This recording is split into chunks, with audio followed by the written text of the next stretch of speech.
പ്രശസ്ത സാഹിത്യകാരനും സാംസ്കാരിക മേഖലകളിലെ നിറസാന്നിധ്യവുമായ ടി.കെ.ഡി. മുഴപ്പിലങ്ങാട് എന്ന ടി.കെ. ദാമോദരൻ അന്തരിച്ചു. 80 വയസ്സായിരുന്നു. കഴിഞ്ഞ ചൊവ്വാഴ്ച മുഴപ്പിലങ്ങാട് വെച്ച് വാഹനാപകടത്തിൽ പരിക്കേറ്റ് ചികിത്സയിലായിരുന്നു. ബൃഹത്തായ സൗഹൃദ വൃന്ദത്തിന്റെ ഉടമ കൂടിയായിരുന്നു ഇദ്ദേഹം.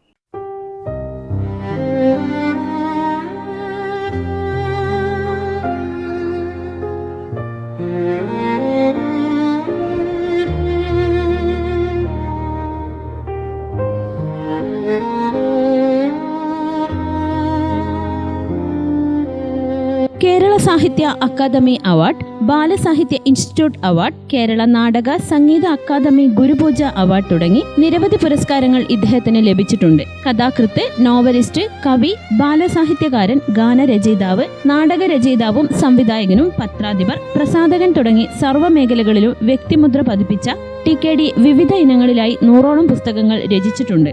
തുറമുഖ വകുപ്പിൽ ജീവനക്കാരനായിരുന്ന ഇദ്ദേഹം പിന്നീട് റവന്യൂ വകുപ്പിൽ ഉദ്യോഗം ലഭിച്ചെങ്കിലും സാഹിത്യം തന്റെ മുഴുവൻ സമയ മേഖലയായി തെരഞ്ഞെടുക്കുകയായിരുന്നു.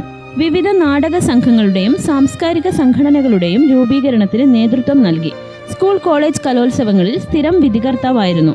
തലശ്ശേരി സാഹിത്യ കൂട്ടായ്മ, തലശ്ശേരി ഫിലിം സൊസൈറ്റി, കണ്ണൂർ സർഗവേദി, മുഴപ്പിലങ്ങാട് സാംസ്കാരിക വേദി തുടങ്ങിയ ആദ്യകാല കൂട്ടായ്മകളുടെ ഭാരവാഹിയായിരുന്നു. ചെറുശ്ശേരി സാഹിത്യവേദിയുടെ പ്രസിഡന്റാണ്. ടി.കെ.ഡിയുടെ പല പുതിയ കൃതികളും അച്ചടിയിലാണ്. പരേതനായ കണ്ണച്ചാങ്കണ്ടി ശങ്കരന്റെയും ടി.കെ. കല്യാണിയുടെയും മകനാണ്. ഭാര്യ പരേതയായ ഉഷ. മക്കൾ ശ്രീജിത്ത് പ്രസാദ്, ശ്രീസംഗീത, ശ്രീഷിത. സംസ്കാരം വെള്ളിയാഴ്ച രാവിലെ 11-ന്. ഗ്രാമിക ന്യൂസ്, തലശ്ശേരി.